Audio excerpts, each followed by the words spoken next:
दिल्ली के बारे में कहा जाता है कि ये दिल वालों की कहानी है, पर यहाँ के अंधेरे रास्ते कुछ और ही दास्तान सुनाते हैं। आज ये कहानी सिर्फ एक हादसा नहीं है, ये एक ऐसी पहेली है जिसे सुलझाते सुलझाते दिल्ली पुलिस का होश उड़ गया। अनन्या एक आम लड़की थी जो अपनी मेहनत से गुड़गांव की एक एमएनसी में पहुंची थी। उस दिन ऑफिस में इतना काम था कि उसे पता ही नहीं चला कब 2 बज गया था। इमेजिन कीजिए, बारिश के बाद वो ठंडी ठंडी रात, सड़क पर बिखरी हुई पीली लाइट्स और हर तरफ एक अजीब सी सन्नाटा। अनन्या जब ऑफिस से बाहर निकली तो उसे महसूस हुआ कि कोई उसे देख रहा है, पर उसने सोचा ये सिर्फ उसका वहम है। उसने कैब बुक की। यहाँ से शुरू होता है वही गलती। अक्सर हम थके होते हैं तो हम अपने फोन को ज्यादा चेक नहीं करते हैं। अनन्या ने भी वही किया। एक सफेद सी गाड़ी आई। उसने साउथ दिल्ली पूछा। ड्राइवर ने हाँ कहा और वो बैठ गई। गाड़ी जब चली तो पहले तो सब कुछ बिल्कुल नॉर्मल था। सिटी की लाइट्स पीछे छूट रही थी, ट्रैफिक धीरे धीरे कम हो रहा था और अनन्या विंडो से बाहर देखते हुए खुद को थोड़ा रिलैक्स फील करने लगी थी। पर जैसे ही गाड़ी हाईवे को छोड़ा और एक सुनसान रोड पर मुड़ गया, अनन्या को अचानक से एक अजीब सी बू महसूस हुई। वो कोई खुशबू नहीं था, ना ही पेट्रोल या मिट्टी की स्मेल, बल्कि वो किसी सड़ी हुई चीज की महक थी जो सीधा सांस के साथ सीने के अंदर तक उतर रहा था। उसने थोड़ा सा आगे झुककर ड्राइवर को ध्यान से देखा। स्टीयरिंग पकड़े हुए उसके हाथों पर पुराने निशान थे, जैसे गहरे जख्म जो बहुत पहले लगे हो पर पूरी तरीके से भरे नहीं हो। वो निशान कोई एक्सीडेंट का नहीं लग रहा था, बल्कि जैसे किसी ने जिंदगी बचाने के लिए किस चीज को जोर से पकड़ा हो। अनन्या का दिल बिना वजह तेज धड़कने लगा। तभी ड्राइवर ने बिना कुछ बोले रेडियो ऑन किया। अनन्या ने सोचा शायद कोई गाना चलेगा या न्यूज, पर रेडियो पर कोई आवाज क्लियर नहीं था। सिर्फ एक अजीब सी स्टैटिक नॉइज आ रही थी। वो आवाज इतनी तेज नहीं थी, पर इतना खामोश भी नहीं था कि इग्नोर किया जा सके। लग रहा था जैसे वो नॉइज गाड़ी के अंदर अटक गई हो। अनन्या ने हिम्मत करके पूछा, आपने रास्ता क्यों बदल दिया? ड्राइवर ने थोड़ी देर तक कोई जवाब नहीं दिया, फिर बिना उसके तरफ देखे सीधे सड़क की तरफ नजर रखते हुए बोला, मैडम, हाईवे पर मौत खड़ी है। ये सुनकर अनन्या के शरीर में एक ठंडी लहर दौड़ गई। उसके हाथ अपने आप सीट को जोर से पकड़ने लगे। ड्राइवर ने आगे कहा, मैं आपको सेफ रास्ते से ले जा रहा हूँ। उसकी आवाज में ना मजाक था, ना घबराहट, बल्कि एक अजीब सी पक्की तसल्ली थी, जैसे वो पूरी बात जानता हो। अनन्या का दिमाग चिल्लाने लगा कि ये कोई नॉर्मल बात नहीं है। कौन सा ड्राइवर ऐसा बोलता है? उसने तुरंत अपना फोन निकाला। स्क्रीन ऑन हुआ और ऊपर लिखा था नो सर्विस। उसने विंडो के पास फोन उठाया, फिर दूसरी साइड ट्राई की, पर सिग्नल बिल्कुल गायब हो चुका था। सिटी से ज्यादा दूर आए भी नहीं थे, फिर भी नेटवर्क जीरो था। तब अनन्या को धीरे धीरे समझ आने लगा, ये सिर्फ नेटवर्क प्रॉब्लम नहीं है, गाड़ी के अंदर कोई डिवाइस लगा हुआ है जो कि है सिग्नल जैमर। इसका मतलब यह था कि ड्राइवर कोई मामूली चोर या रैंडम आदमी नहीं था। यह सब प्लान था। यह कोई जोश में किया गया क्राइम नहीं था, बल्कि सोची समझी साजिश है। अनन्या का गला सूख गया। उसने चुपचाप ड्राइवर को देखकर फिर बाहर के अंधेरे को देखा। सड़क खाली थी, आसपास कोई गाड़ी नहीं, कोई घर नहीं। तब उससे पूरी तरह से रियलाइज हो गया, ये कैब उसके लिए सिर्फ एक राइड नहीं थी, ये एक जाल था और अनन्या उस जाल के बीच में फंस चुकी थी। अनन्या ने धीरे से बिना आवाज किए सीट के नीचे अपना हाथ मारा। उसके दिमाग में सिर्फ एक ही ख्याल था, शायद कोई लोहा, कोई टूल, कुछ भी मिल जाए जिसे वो अपनी जान बचा सके।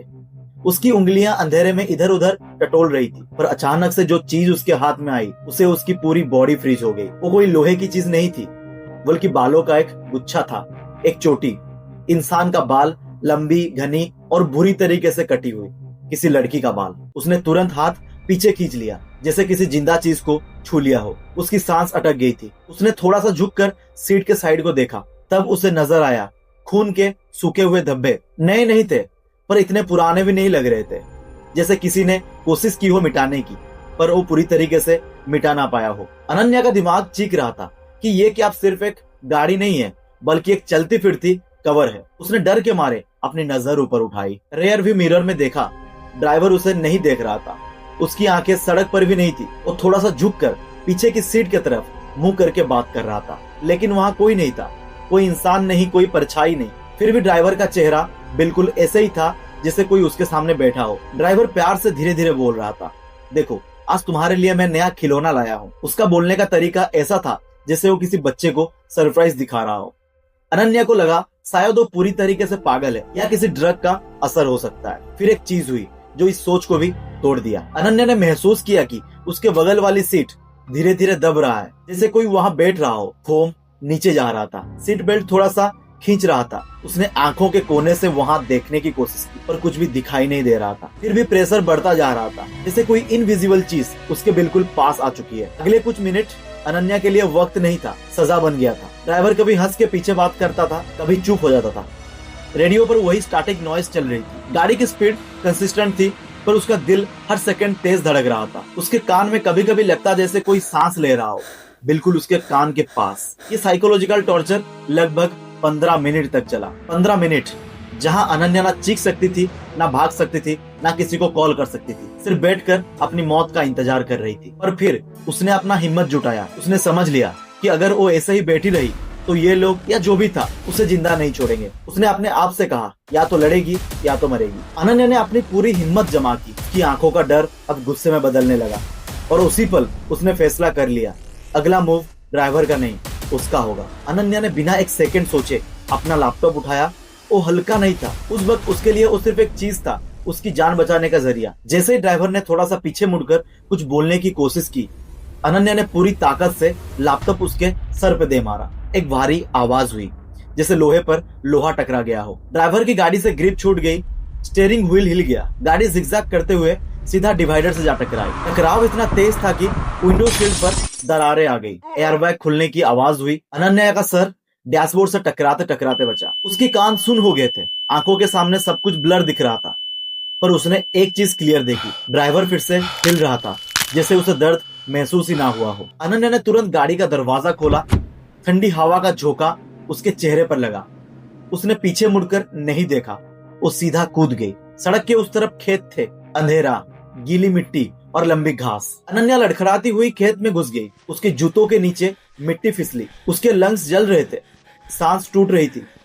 पीछे से अचानक एक आवाज आई, एक चीख, पर इंसानों वाली नहीं। अनन्या ने जब पीछे देखा तो उसका खून जम गया था। ड्राइवर खड़ा नहीं था, वो 4 पैरों पर भाग रहा था। उसके हाथ पैरों की तरह जमीन पर दौड़ रहे थे। उसकी गर्दन अजीब से एंगल पर झुकी हुई थी। उसकी आंखें अंधेरे में चमक रही थी, जैसे किसी जानवर का हो। हर सांस के साथ उसकी मुंह से अजीब सी गड़गड़ाहट निकल रही थी। वो भाग नहीं रहा था, वो शिकार कर रहा था। खेत के अंदर उसकी चीखें गूंज रही थी, अनन्या की चीखें, और उस चीज का आवाज जो इंसान जैसी नहीं थी। वो घास के बीच गिरती उठती भागती रही। कांटों ने उसका हाथ काट दिए, पैरों में चुभन थी। उसका दिमाग बस एक ही बात पर रिपीट कर रहा था, रुकना मतलब मौत। तब दूर से नीली और लाल लाइट चमकती दिखी। सायरन का हल्का आवाज था। PCR van. अनन्या ने अपनी आखिरी ताकत जोड़कर चिल्लाया। उसकी आवाज टूटी हुई थी, पर पुलिस ने उसे देख लिया। जैसे ही पीसीआर वैन रुकी, उस चीज ने अचानक रुककर अंधेरे की तरफ देखा। एक सेकंड के लिए उसकी आंखें पुलिस की लाइट में गई। जैसे ही पुलिस ने देखा, वो चेहरा था ही नहीं, जैसे कोई मास्क हो या कोई पुरानी जली हुई चमड़ी। पुलिस ने गन निकाली और उसकी तरफ बढ़े, पर अगले ही पल वो चीज गाड़ी की तरफ पलटी और फिर गाड़ी समेत अंधेरे में गायब हो गई। ना टायर का आवाज, ना इंजन की, जैसे कोई धुआं हवा में घुल चुका था। पुलिस को कुछ समझ नहीं आया। अनन्या जमीन पर बैठ चुकी थी, कांप रही थी। उस रात एरिया सील किया गया। जब पुलिस ने उस जगह मिट्टी खोदना शुरू की, तो पहला ही गड्ढा खुलते ही सब चुप हो गए थे। नीचे हड्डी निकली, फिर एक, फिर और। टोटल 12 लड़कियों की कंकाल मिले, सबके सब अलग अलग जगह से, अलग अलग टाइम पर रिकॉर्ड सेम था। पिछले 5 साल में दिल्ली से गायब हुई लड़कियां, सबका लास्ट लोकेशन कैब बुकिंग। उस रात के बाद अनन्या बच गई, पर दिल्ली के लिए वो रात कभी खत्म नहीं हुई, क्योंकि कुछ कैब सिर्फ सफर के लिए नहीं होते हैं, कुछ कैब शिकार के लिए होते हैं। तो मुझे कमेंट करके ये जरूर बताना कि अगर आप उस जगह पर होते तो क्या करते। अगर तुम्हें ऐसी कहानियां पसंद है तो एक लाइक करना और चैनल को सब्सक्राइब करके बेल आइकन को प्रेस करना और नोटिफिकेशन ऑल पे सेट करना, क्योंकि मैं ऐसे ही डरावनी वीडियोस लाता रहता हूं जो आपके मन में भी डर भर देगा। तो आज की कहानी थी अनन्या पर। अगर आपके पास ऐसा कोई कहानी है, कमेंट में जरूर भेजें। तो मिलते हैं अगली कहानी के साथ।